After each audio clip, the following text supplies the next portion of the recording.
Blood pressure तो तव्हांजो बिल्कुल नॉर्मल है चाचू। खुदा जो शुक्र है, हाँ तव्हां बिल्कुल ठीक है। सुबह जो निंड में उथम तो चक्कर अची वियो, वरी ठीक थियसि त बेचैनी थी पई, उन करे ट्रंकलाइजर वठी छॾियो। खैर हाणे तो तव्हां बिल्कुल ठीक है।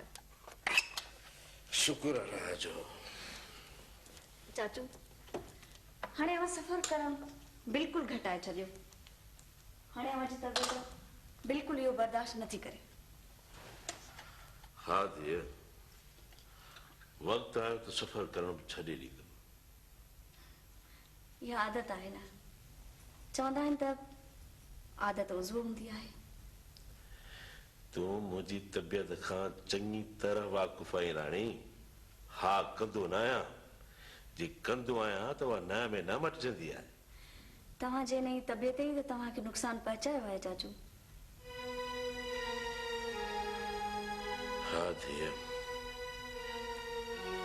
हयातीअ जे डोड़ में हाणे त इहो अहसास ई न आहे रहियो त केतिरो खटियुमि ऐं केतिरो हारायुमि। हलो हलो हलो, सभिनी जी हालत बुख खां बदहाल आहे। अवां जा मुज़ाकरात अञा केतिरी देर जारी रहंदा वॾा नानू? चाचू मुंहिंजी धीअ मूंखां बि 4 हथ अॻिते आहे। हिन सां मुंहुं ॾियण लाइ हिम्मत हुअणु घुरिजे।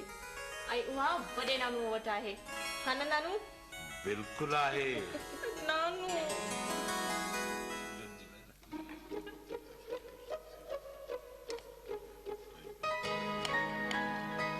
बिस्मिल्लाह बाबा। बिस्मिल्लाह। बाबा बिरयानी जरूर खाएंगे। खास कर बाबा 9 तारीख को इस्तेमाल करें। तो जरूर खाएं।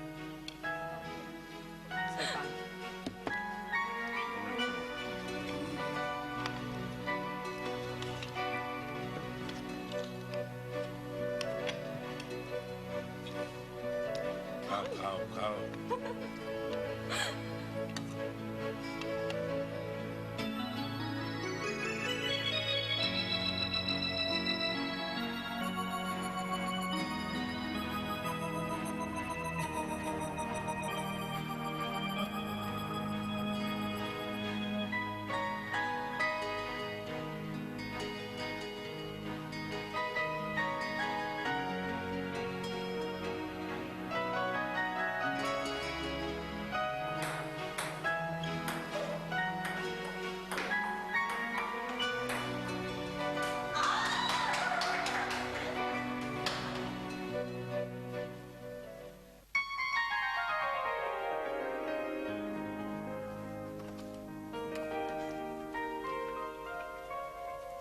किए रहे तुझे दी यास पुट?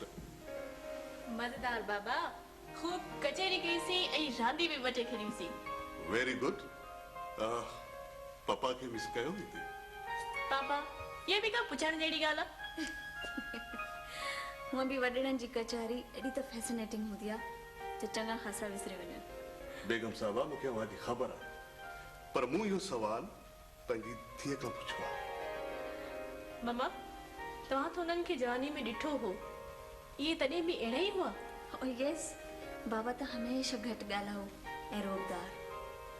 ऐं चाचू चाचू हमेशह जीअं सिलानी, कॾहिं हिन जे घर त कॾहिं हुन जे घर। हुन त मुंहिंजो घर बि न ठारायो, ऐं जेकॾहिं घर हुअसि उहो बि हिकिड़ी ट्रस्ट में ॾेई छॾियईं। हा धीअ सच्ची ॻाल्हि त इहा थी त तुंहिंजो नानो त ग्रेसफुल आहे, पर उनखां वधीक मूंखे तुंहिंजो वॾो नानो लॻंदो आहे। संदसि अज़मतनि में शक ई न आहे पुट।